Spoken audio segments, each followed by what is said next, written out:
Good afternoon, deep bows to you all. And thank you for joining us. I'm Joel Levey, this is my beloved Michelle Levey. And what we'd like to explore today is the notion of contemplative practice and contemplative science, how these practices that have been handed down through all the world's great wisdom traditions help us to see the nature of reality more deeply and more clearly.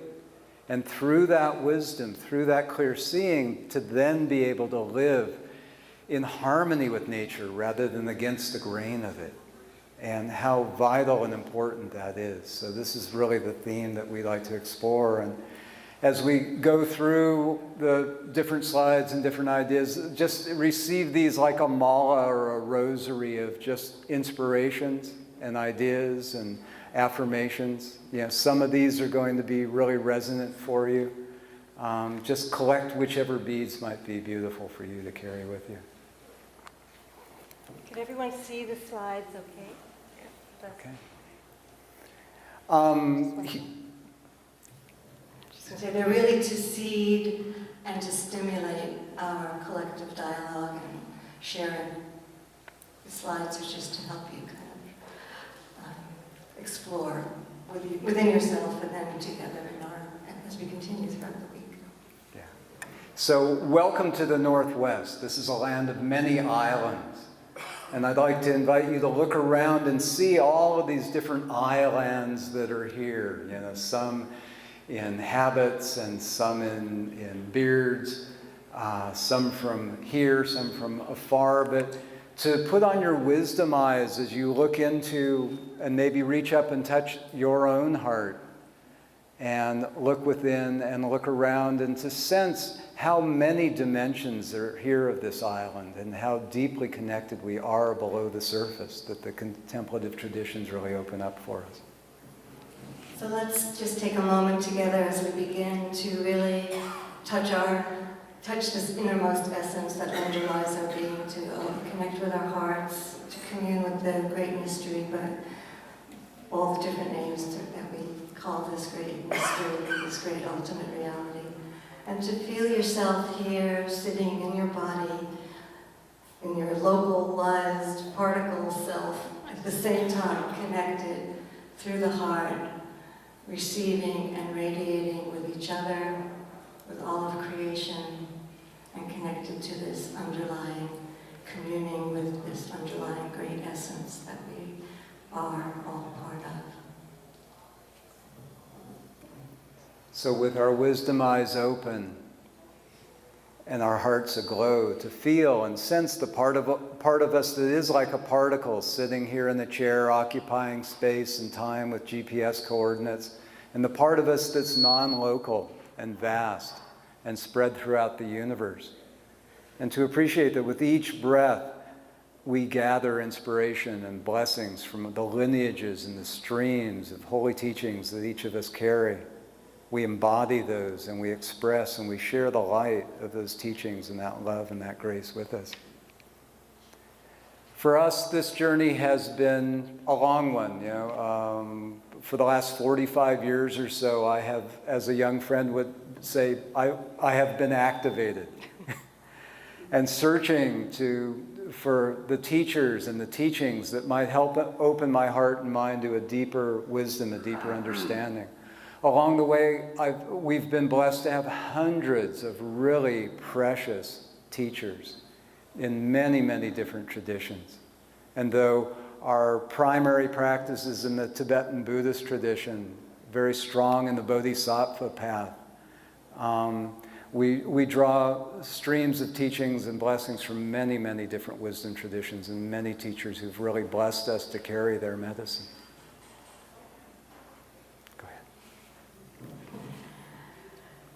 One of the many and I think incredible opportunities that we had was the opportunity to take a year of silence, to do a contemplative retreat, cultivating the calm and clarity of mind that's necessary to look deeply into the nature of reality, to see clearly, and to respond from this seeing to with greater compassion, loving kindness.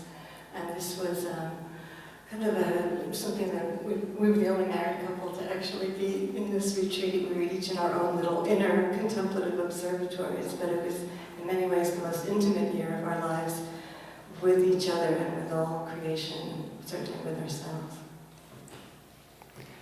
Like many people of our generation, we've gone to the ashrams, we've gone to the retreats, we've gone to the mountaintops, and we've come down and we've got graduate degrees and started to run labs and do research projects and do outer science that's informed by our inner science, our inner contemplative science understanding to inspire and guide and inspire that research.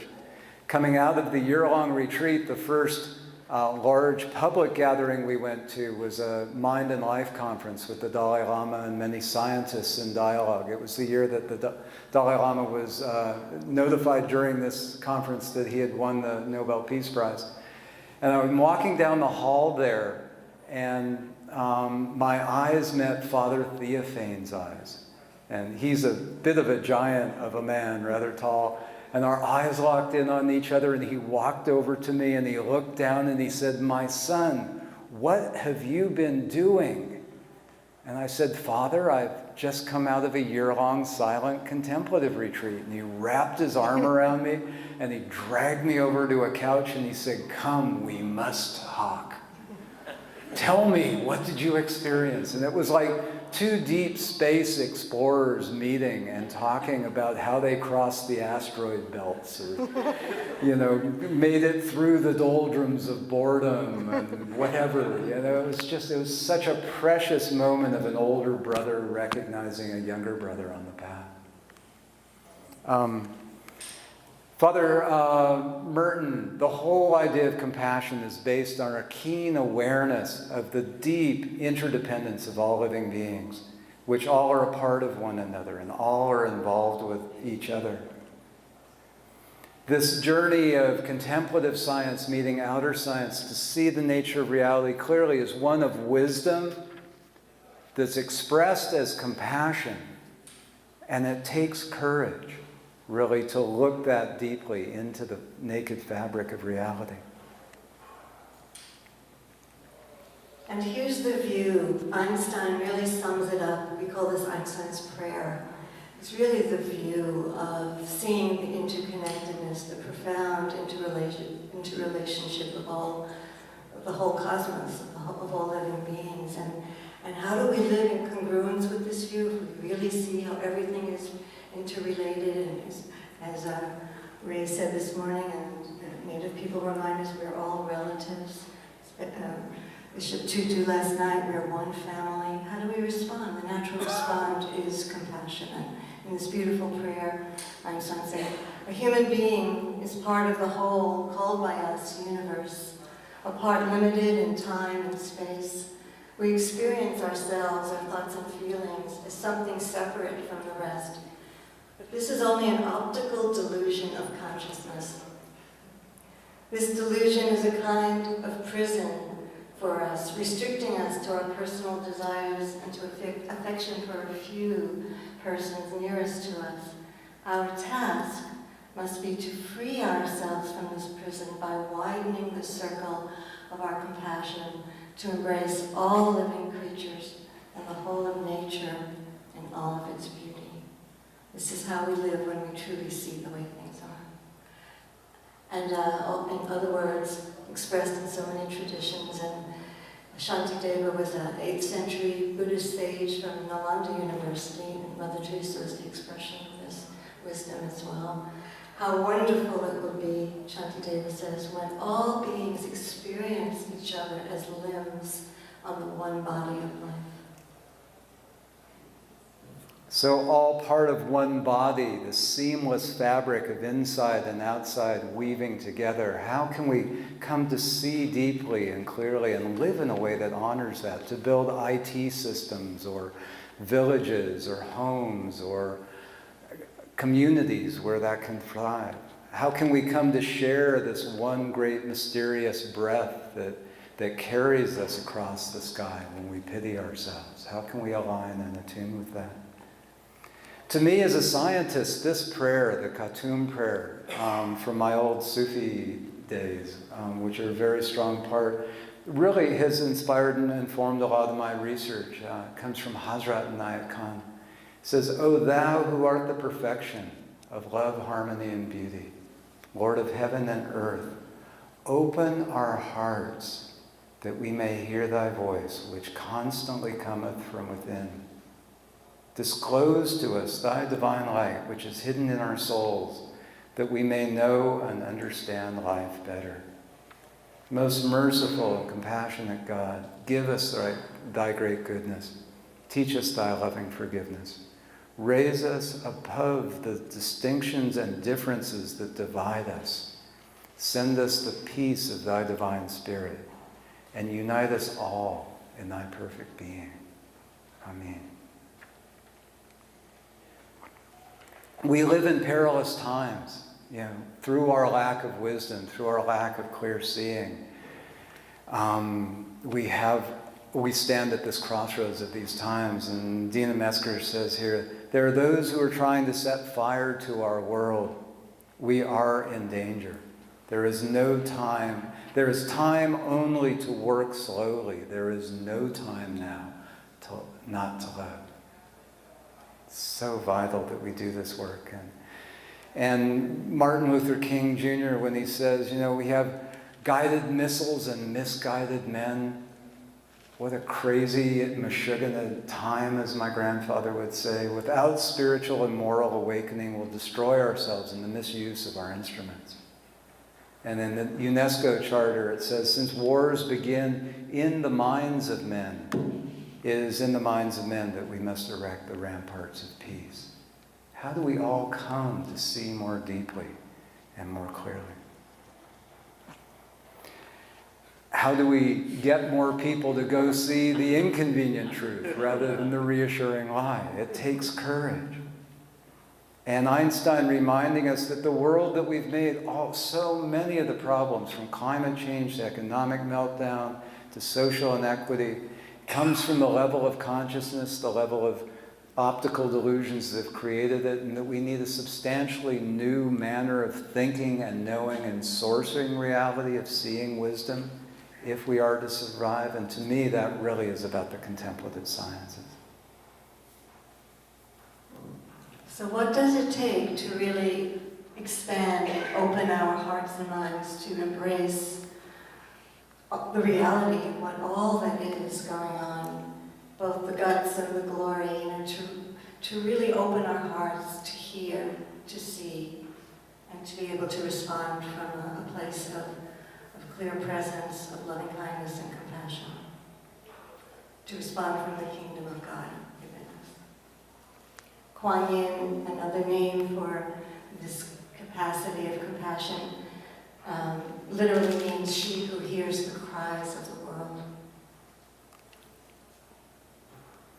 And to have people like the Dalai Lama, who in our world today are regarded as embodiments of those principles, of infinite compassion that reaches out to all beings, with hands of compassion, with open eyes of wisdom that guide them. We were speaking in our group of 4 this morning about spiritual warriorship. I love this quote from Sogyal Rinpoche, and really Aung San Suu Kyi, from Burma, really embodies this as well. To be a spiritual warrior means to develop a special kind of courage, one that is innately intelligent, gentle, and fearless. Spiritual warriors can still be frightened, but even so, they are courageous enough to taste suffering, to relate clearly to their fundamental fear, and to draw out without evasion, without going into denial, to draw out the lessons from the difficulties. With 1 minute, I think we'll just land on the Bodhisattva. Okay. So this is really the spirit of the Bodhisattva in the Mahayana tradition. Pema Chodron has this wonderful quote where she says, on the journey of the warrior Bodhisattva, one who has the courage to live with compassion, guided by wisdom, the path goes down, not up. as if the mountain pointed towards the earth instead of the sky. Instead of transcending the suffering of all creatures, we move towards turbulence and doubt however we can. We explore the reality and unpredictability of insecurity and pain, and we try not to push it away. It takes years, it takes lifetimes. We let it be as it is, and each at our own pace, without speed or aggression, we move down and down. With us move millions of others, companions in awakening from fear.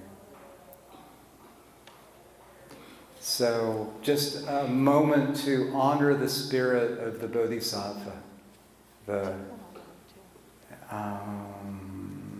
we'll flip through to that. This sense of dedication to contemplative practice in whatever tradition it is. May I become fully awakened. May I become fully awakened. Buddha means fully awakened. May I become fully awakened in order to work ceaselessly for the liberation of all beings. Okay, we'll do the turning. Okay. And in the Jewish tradition, this notion can be expressed also as tikkun, tikkun olam, of repairing the fragmented view of things as being separate rather than unified and whole. And so in the spirit of wisdom, we'll just end with this from Khyentse Rinpoche. The more we listen, the more we will hear. The more we hear, the more and more deeply we will understand. May each of us, through our paths and through our journey, through our faith, through our devotion, through our service, gain ever deeper wisdom that not only liberates us, but serves to liberate all beings from their confusions and delusions, that we might live in harmony and balance and compassion. Thank you for your attention and your caring hearts, and we look forward to continuing to explore and to deepen in exploring these topics and related themes. And we have time for a couple of questions. Okay. Will. I just wondered if you could go back to that slide of the galactic and the brain cell and explain that, because it was too good. So take another question while one of you pulls that slide up and bring out that There you go. message. There it is. It's here.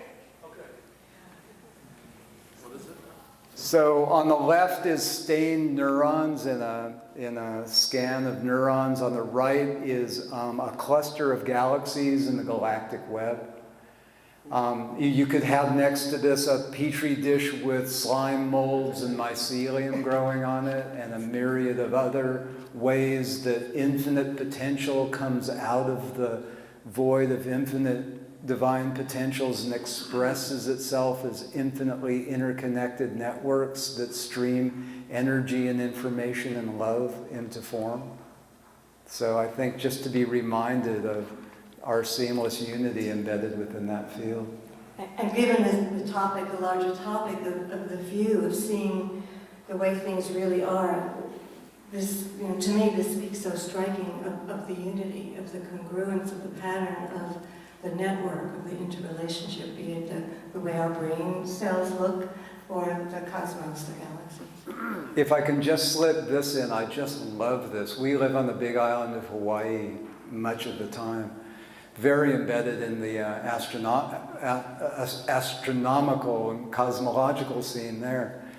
And it's fascinating to hear these incredibly brilliant presentations with all this engineering. And then they'll share all this data and say, but, when you stop and think about it, only 5% of everything that exists in the universe can be measured. They just raised it from 4%, okay? 5% of everything that exists is, and most of that 5% is particles blowing between galaxies in space, dust. And like 0.5% is atoms and tables and planets and bodies. That's all we can measure, and the rest is dark energy and dark matter, which we're actually starting to wonder if it really exists. So mystery prevails even in the most intense of reductionistic sciences. There is a place where any good scientist will just bow their head in reverence and awe and humility at the mystery that we're all dancing in. And the contemplative practices maybe don't allow us to measure those immeasurables, but they allow us to know them in an intimate way. And through that knowledge of a deep communion, an intimate relationship with the elegant folds of the mystery, we can find ways to live in harmony and balance and mutual honoring of our infinite divine potential. Learn anything from challenge? What? Did you learn anything from challenge? Oh, Oh. Repeat the say question. that in the mic. Okay.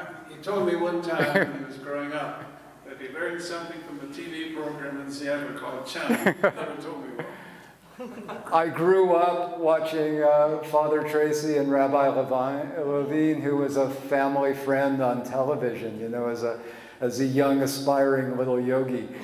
And, it really set in my consciousness an expectation for dialogue with people for different points of view, who were lively, who had strong points of view, but who also had deep mutual respect. And through their dialogue could come to a higher resolution image of who we are living in the world together. So it's such an honor to be here with you and to be a part of your world, Father Tracy. Thank you. And it's through gatherings like this that we can share the pieces that we each hold to each other's puzzles. And through the dialogue, through research, through this, thank you so much for creating a space for us to gather, Father Tracy, because I think I didn't grow up with the TV program, but Joel speaks about it a lot. So I feel like I watched it, and it just feels like this is the fruition of that vision. Thank you. Thank you, everybody. Thank you. Thank you, Joel.